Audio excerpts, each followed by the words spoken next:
वन्दे अहं श्रीगुरुश्रीयुतपदकमलं श्रीगुरून् वैष्णवांश श्रीरूपं सग्रजातं सहगण रघुनाथान्वितं तं सजीवं साद्वैतं सवधूतं परिजनसहितं कृष्णचैतन्यदेवं श्रीराधाकृष्णपादान् सहगण ललिता श्रीविशाखान्वितं नमो विष्णुपादाय भगवते प्रियात्मने भक्ति केवल पृष्ठाय गुरुवर्ग अनुगामिने भक्ति सुंदर सन्यासी नामिने भक्ति रूपिणे गौड़ीय शास्त्र गौरांग ख्याति प्रकाश कीर्तये नमो महाबोधन्नाय कृष्ण प्रेम प्रदायते कृष्णाय कृष्ण चैतन्य नाम्ने गौरतिशे नमो नमो अजानुलंबित भुजौ कनकावदत्तौ संकीर्तनैकपितरौ कमलायताक्षौ विश्वम्बर द्विजवरौ जुगधर्मपालौ वन्दे जगत्प्रियकरौ करुणा अवतारौ। हरे कृष्ण। आमार श्री गुरुदेव और गुरुवर्ग गणेर चरणे कोटि कोटि विनम्र प्रणाम निवेदन करे आमी কিছু হরিকথা বলার প্রয়াস নিয়ে আজকে উপস্থিত হয়েছি। আজকে আলোচনা বিষয় শ্রী শ্যামানন্দ প্রভুর জীবনী লীলা প্রথম পর্ব। গৌরাঙ্গের সঙ্গী গণে নিত্য সিদ্ধ করি মনে সে যায় ব্রজেন্দ্র সুত পাশ সে যায় ব্রজেন্দ্র সুত পাশ। শ্রী শ্যামানন্দ শ্রীনিবাস ও শ্রী নরোত্তম শ্রী গৌর সুন্দরের নিজ জন ছিলেন। শ্রী গৌর কৃষ্ণের বাণী পৃথিবীতে প্রচার করার জন্য তারা অবতীর্ণ হয়েছিলেন। শ্রী শ্যামানন্দ প্রভু আবির্ভূত হন উৎকলে ধারেন্দা বাহাদুরপুরে। পিতার নাম শ্রীকৃষ্ণ মণ্ডল, মাতার নাম শ্রী দুরিকা। সদ্গোপ বংশে জাত শ্রীকৃষ্ণ মণ্ডলের বহু পুত্র কন্যা গতাসু হবার পর এ পুত্র জন্মগ্রহণ করে। এজন্য এর নাম রাখা হয়েছিল দুখিয়া। সকলে বলতে লাগলেন এ ছেলে মহাপুরুষ হবে। চৈত্র পূর্ণিমার শুভক্ষণে শ্রী জগন্নাথের কৃপায় এ জন্মেছে।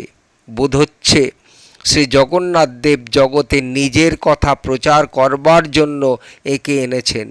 একে যত্নে পালন করো। পুত্রটি মদনের ন্যায় দর্শনে নয়ন মন জুড়িয়ে যায়। ছেলে ক্রমে অন্নপ্রাশন চূড়াকরণ ও বিদ্যা আরম্ভ প্রভৃতি হল। শিশুর অদ্ভুত মেধা দেখে পণ্ডিতগণ বিস্মিত হতে লাগলেন। বালক অল্পকাল মধ্যে ব্যাকরণ কাব্য ও অলঙ্কার শাস্ত্র অধ্যয়ন করলেন। গ্রামবাসী বৈষ্ণবগণের মুখে শ্রী গৌর নিত্যানন্দের মহিমা শ্রবণ করতে করতে তাঁদের শ্রীচরণে বালকের প্রবল অনুরাগ উৎপন্ন হল। শ্রীকৃষ্ণ মণ্ডল পরম ভাগবত পুরুষ ছিলেন। তিনি পুত্রকে সর্বদা গৌর নিত্যানন্দের ভাবে আবিষ্ট দেখে মন্ত্র গ্রহণ করতে বললেন। বালক বললেন, শ্রী হৃদয় চৈতন্য প্রভু আমার গুরু, তিনি অম্বিকা কালনায় আছেন। তার গুরু শ্রী গৌরীদাস পণ্ডিত, শ্রী গৌর নিত্যানন্দ দুই ভাই তার গৃহে নিত্য বিরাজ করছেন। যদি আজ্ঞা দেন তথায় গিয়ে তার শিষ্য হই। শ্রীকৃষ্ণ মণ্ডল বললেন, দুখিয়া তুমি সেখানে কেমনে যাবে? দুখিয়া বললেন, বাবা, দেশের অনেক লোক গৌড় দেশে গঙ্গা স্নান করতে যাচ্ছে, তাদের সঙ্গে যাব। পিতা অনেকক্ষণ চিন্তা করবার পর অনুমতি প্রদান করলেন। দুখিয়া পিতা মাতার আশীর্বাদ নিয়ে গৌড় দেশে অভিমুখে যাত্রা করল। ক্রমে নবদ্বীপ শান্তিপুর হয়ে অম্বিকা কালনায় এলো এবং লোকমুখে জিজ্ঞাসা করে শ্রী গৌরীদাস পণ্ডিতের ভবনে এলো। মহাপ্রভুর মন্দিরের বহির্দ্বার দণ্ডবৎ করতেই শ্রী হৃদয় চৈতন্য প্রভু বাহিরে এসে তার দিকে তাকিয়ে বললেন, তুমি কে? দুখিয়া বললে, আমি আপনার শ্রীচরণ সেবা করতে এসেছি। ধারেন্দা বাহাদুরপুরে আমার নিবাস, সৎ গোপ বংশে আমার জন্ম। পিতার নাম শ্রীকৃষ্ণ মণ্ডল, আমার নাম দুখিয়া। শ্রী হৃদয় চৈতন্য প্রভু বালকের মধুর আলাপে সুখী হলেন। বললেন, এখন থেকে তোমার নাম হলো কৃষ্ণদাস। আমি অদ্য প্রাতঃকাল থেকে অনুভব করছিলাম কেহ আসবে। শ্রীকৃষ্ণ দাস খুব নিষ্ঠার সহিত সেবা করতে লাগলেন। শুভ দিন দেখে শ্রী হৃদয় চৈতন্য প্রভু তাকে মন্ত্র দীক্ষা প্রদান করলেন। হৃদয় চৈতন্য প্রভু কৃষ্ণদাসের সেবানিষ্ঠা, ভক্তি এবং অগাধ বুদ্ধি মেধা দেখে তাকে বৃন্দাবনে শ্রীজীব গোস্বামীর নিকট যেতে আদেশ করলেন এবং তার নিকট গোস্বামী গ্রন্থ প্রভৃতি পড়তে নির্দেশ দিলেন। শ্রীকৃষ্ণদাস নত শিরে বৃন্দাবনে যেতে স্বীকৃত হলেন। শুভ দিন দেখে শ্রী বৃন্দাবন অভিমুখে যাত্রা করলেন। যাবার সময় শ্রী হৃদয় চৈতন্য প্রভু তাকে অনেক কথা বললেন ও বৃন্দাবনবাসী গোস্বামী দিগের শ্রীচরণে দণ্ডবতাদি জ্ঞাপন করলেন। দুঃখী কৃষ্ণদাস প্রথমে নবদ্বীপে এলেন। লোককে জিজ্ঞাসা করে মায়াপুরে শ্রী জগন্নাথ মিশ্র ভবনে প্রবেশ করলেন। গৌর গৃহে শ্রী ঈশান ঠাকুরকে দর্শনপূর্বক ষষ্ঠাঙ্গে বৃন্দাবন বন্দনা করলেন। বৃদ্ধ ঈশান ঠাকুরকে তুমি বলে পরিচয় জিজ্ঞাসা করলেন। কৃষ্ণদাস সমস্ত পরিচয় প্রদান করলেন। শুনে ঈশান ঠাকুর তাকে প্রচুর আশীর্বাদ করলেন। এক দিবস নবদ্বীপে অবস্থান করবার পর তিনি মথুরা অভিমুখে যাত্রীগণ সহ যাত্রা করলেন। পথে গয়াধামে শ্রী বিষ্ণু পাদপদ্ম দর্শন এবং মহাপ্রভুর শ্রী ঈশ্বরপুরী হতে মন্ত্রাদি গ্রহণ প্রভৃতির কথা স্মরণপূর্বক প্রেমে বিহ্বল হলেন। তথা হতে কাশীধামে এলেন এবং তপন মিশ্র, চন্দ্রশেখর আদি ভক্তগণের চরণ দর্শন এবং বন্দনা আদি করলেন। তারা শ্রীকৃষ্ণ দাসকে প্রচুর আশীর্বাদ করলেন। অনন্তর তিনি মথুরা ধামে প্রবেশ করলেন। বিশ্রাম ঘাটে স্নান আদি কেশব দর্শন করলেন ও শ্রীকৃষ্ণের জন্মস্থানে প্রেমে গড়াগড়ি দিলেন। তথা হতে শ্রী বৃন্দাবনের দিকে চললেন। লোকমুখে শ্রীজীব গোস্বামীর কুটিরের ঠিকানা জেনে তথায় উপস্থিত হলেন এবং শ্রীমৎ জীব গোস্বামীর শ্রীপাদপদ্ম ষষ্ঠাঙ্গে বন্দনা করলেন। শ্রীমৎ জীব গোস্বামী তাঁর পরিচয় জিজ্ঞাসা করলেন। কৃষ্ণদাস সবিশেষ পরিচয় প্রদান করলেন। শ্রী হৃদয় চৈতন্য প্রভু কৃষ্ণদাসকে তার কাছে সমর্পণ করেছেন। দুঃখী কৃষ্ণদাস শিষ্যে সপিলু তোমারে। আর বললেন, ইহার যে মনাভীষ্ট পুরিবে সর্বথা, কতদিন পরে পুনঃ পাঠাইবে এথা। ভক্তির রত্নাকর 1:407 আছে। শ্রীজীব গোস্বামী শ্রী হৃদয় চৈতন্য প্রভু দুঃখী কৃষ্ণদাসকে তার কাছে পাঠিয়েছেন জেনে অতিশয় সুখী হলেন। শ্রীকৃষ্ণদাসকে তার কাছে রাখলেন। শ্রীকৃষ্ণদাস সাবধানে শ্রীজীব গোস্বামীর সেবা এবং গোস্বামী গ্রন্থ অধ্যয়ন করতে লাগলেন।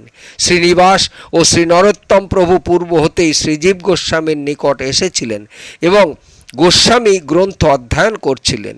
শ্রীকৃষ্ণদাসের তাদের সঙ্গে মিলন হলো। শ্রীকৃষ্ণদাস শ্রীজীব গোস্বামীর নিকট সেবা প্রার্থনা করলেন।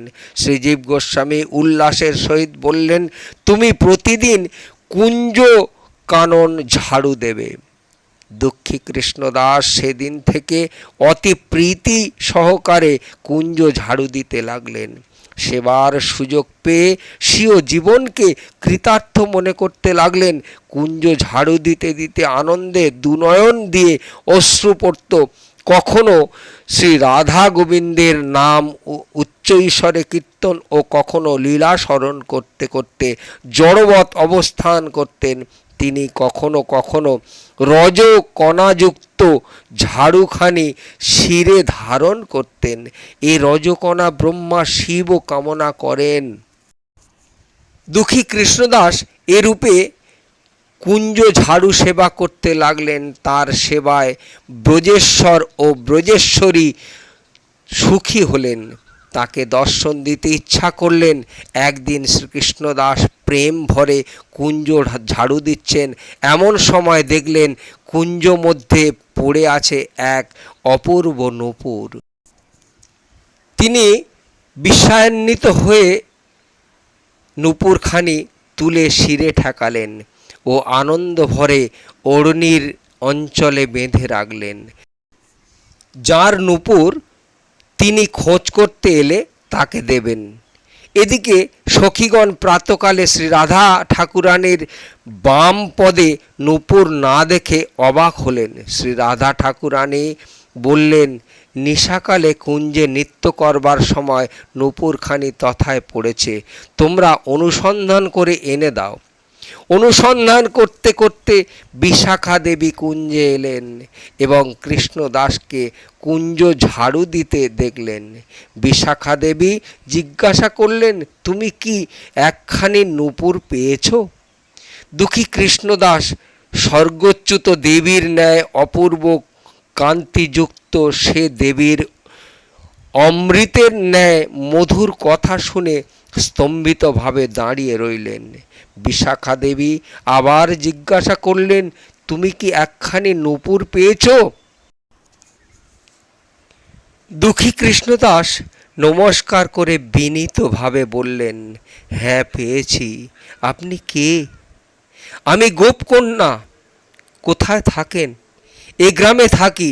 নূপুরখানি আপনার? আমার নয়, আমার ঘরের এক নববধূর। এখানে কি করে পড়ল? কাল কুঞ্জে ফুল তুলতে এসেছিল, পা থেকে পড়ে গেছে। যার নূপুর তিনি এসে নিয়ে যান। বিশাখা দেবী বললেন, তুমি দাঁড়াও। কিছুক্ষণ পরে বিশাখা দেবীর সঙ্গে শ্রী রাধা ঠাকুরানী এলেন এবং একটি বৃক্ষের আড়ালে দাঁড়িয়ে রইলেন। বিশাখা দেবী বললেন, ভক্ত যার নূপুর তিনি এসেছেন। দুঃখী কৃষ্ণদাস দূর হতে শ্রী বৃষভানু নন্দিনীর অপূর্ব কান্তিচ্ছটা দেখেই আত্মহারা হলেন। আনন্দে নূপুরখানি বিশাখা দেবীর হাতে দিলেন। গূঢ় রহস্য তিনি কিছু অনুভব করতে পারলেন। প্রেমাশ্রুপূর্ণ নয়নে ষষ্ঠাঙ্গে বন্দনা করলেন, আনন্দে রজে গড়াগড়ি দিতে লাগলেন। তখন বিশাখা দেবী বলতে লাগলেন, হে ভক্তবর, আমাদের সখী তোমাকে কৃতজ্ঞতার স্বরূপ কোনো বর দিতে চান। দুঃখী কৃষ্ণদাস বললেন, অন্য কোনো বর চাই না, কেবল শ্রীচরণ রজ প্রার্থনা করি। বিশাখা বললেন, ওই কুণ্ডে স্নান করে এসো। দুঃখী কৃষ্ণদাস কুণ্ডে স্নানে চলে গেলেন। নমস্কার করে কুণ্ডে যেমন অবগাহন করলেন, অমনি এক সুন্দরী মূর্তি হলেন ও বিশাখা দেবীর কাছে ফিরে এসে বন্দনা করলেন। বিশাখা দেবী সে বোন সখীকে সঙ্গে নিয়ে শ্রী রাধা ঠাকুরানীর নিকট এলেন। নবসখী শ্রী রাধা ঠাকুরানী শ্রীপাদ পদমূলে দণ্ডবৎ হয়ে পড়লেন। সখীগণ তাকে ধরে সামনে বসালেন। শ্রী রাধা ঠাকুরানীর চরণের কুমকুম দিয়ে নূপুর দ্বারা তিলক করে দিলেন। বললেন, এ তিলক তোর ললাটে থাকবে, আজ থেকে তোর নাম হবে শ্যামানন্দ, তুই চলে যা। শ্রী রাধা ঠাকুরানী এ বলে সখী দিগের সঙ্গে অন্তর্ধান হলেন। দুঃখী কৃষ্ণদাসের সমাধি ভাঙল। দেখলেন ললাটে নূপুরের উজ্জ্বল তিলক রয়েছে। তিনি ভাবাবিষ্ট হৃদয়ে কি দেখলেন? কি দেখলাম বলে কিছুক্ষণ ক্রন্দন করলেন। তারপর শ্রী রাধা ঠাকুরানীর উদ্দেশ্যে শত শতবার বন্দনা করে শ্রীজীব গোস্বামীর শ্রীচরণে ফিরে এলেন। শ্রীমৎ জীব গোস্বামী তার ললাটে নতুন ধরনের উজ্জ্বল তিলক দেখে অবাক হলেন এবং কারণ জিজ্ঞাসা করলেন। দুঃখী কৃষ্ণদাস দণ্ডবৎ করে সজল নয়নে সমস্ত ঘটনা বললেন। শ্রীজীব গোস্বামী শুনে পরম সুখী হলেন। বললেন, লোকের কাছে এসব কথা প্রকাশ করো না। আজ থেকে তোমার নাম শ্যামানন্দ হলো। দুঃখী কৃষ্ণদাসের নাম তিলক বদলে গেছে দেখে বৈষ্ণব দিগের মধ্যে অনেক কথোপকথন হতে লাগলো। ক্রমে ক্রমে সে কথা গৌড় দেশে অম্বিকা কালনায় এলো। শ্রী হৃদয় চৈতন্য প্রভু শুনে ক্রোধে অস্থির হয়ে উঠলেন। তিনি শীঘ্র ছুটে এলেন বৃন্দাবনে। কৃষ্ণদাস কই, কৃষ্ণদাস কই, ষষ্ঠাঙ্গে বন্দনা করে পড়লেন শ্রী গুরু পাদপদ্মে। শ্রী হৃদয় চৈতন্য প্রভু তাঁর তিলক দেখে রেগে অস্থির হয়ে বলতে লাগলেন, তুমি আমার সঙ্গে গহিত আচরণ করছো। তিনি গালি দিতে দিতে প্রহার করতে লাগলেন। বৈষ্ণবগণ শ্রী হৃদয় চৈতন্য প্রভুকে ধরে অনেক বুঝিয়ে শান্ত করলেন। দুঃখী কৃষ্ণদাস অম্লান বদনে সব সহ্য করে গুরুর সেবা করতে লাগলেন। শ্রী হৃদয় চৈতন্য প্রভু সে দিবস রাত্রে স্বপ্নে দেখলেন শ্রী রাধা ঠাকুরানী স্বয়ং তাকে তিরস্কার করে বলছেন, আমি দুঃখী কৃষ্ণদাসের প্রতি সন্তুষ্ট হয়ে তাকে তিলক করে দিয়েছি ও তার নাম বদলে দিয়েছি, তাতে অন্যের কিছু বলার কি আছে? হৃদয় চৈতন্য প্রভু শ্রী ব্রজেশ্বরীর শ্রীচরণে ক্ষমা প্রার্থনা করতে লাগলেন এবং নিজেকে অপরাধী মনে করতে লাগলেন। অতঃপর প্রাতকালে শ্রী হৃদয় চৈতন্য প্রভু শ্যামানন্দকে ডেকে কোলে তুলে নিলেন। স্নেহে বারংবার আলিঙ্গন করতে লাগলেন। প্রেমাশ্রু নেত্রে বললেন, তুমি ধন্য।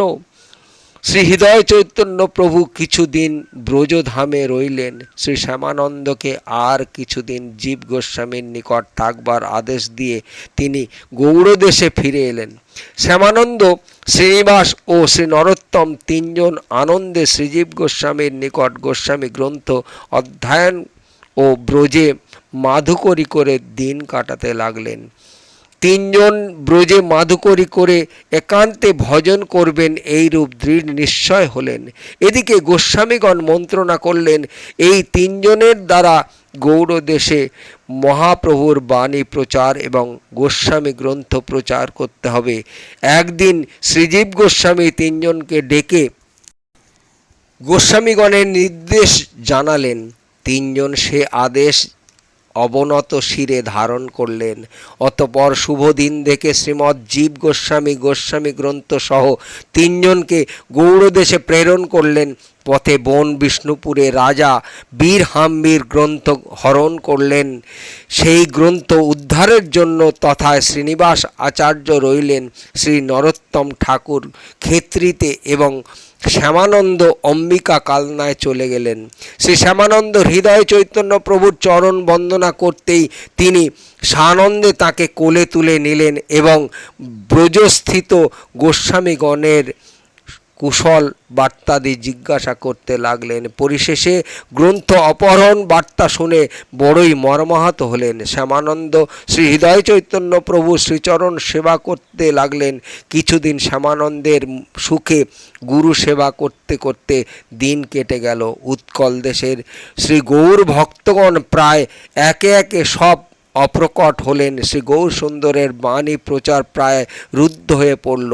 শ্রী হৃদয় চৈতন্য প্রভু এসব কথা বিশেষভাবে অনুভব করলেন। অতঃপর তিনি শ্রী শ্যামানন্দকে গৌর বাণী প্রচারের জন্য উৎকল দেশে যাবার আজ্ঞা করলেন। শ্রী শ্যামানন্দ শ্রী গুরুদেবকে ছেড়ে যাবেন ভেবে বড়ই মর্মাহত হয়ে পড়লেন। শ্রী হৃদয় চৈতন্য প্রভু তা বুঝতে পেরে তাকে ডেকে অনেক বোঝালেন। অগত্যা শ্রী শ্যামানন্দ গুরুবাণী শিরে ধরে উৎকলে যাত্রা করলেন। তিনি উৎকলের পথে ধারেন্দা বাহাদুরপুরে নিজ জন্মস্থানে এলেন।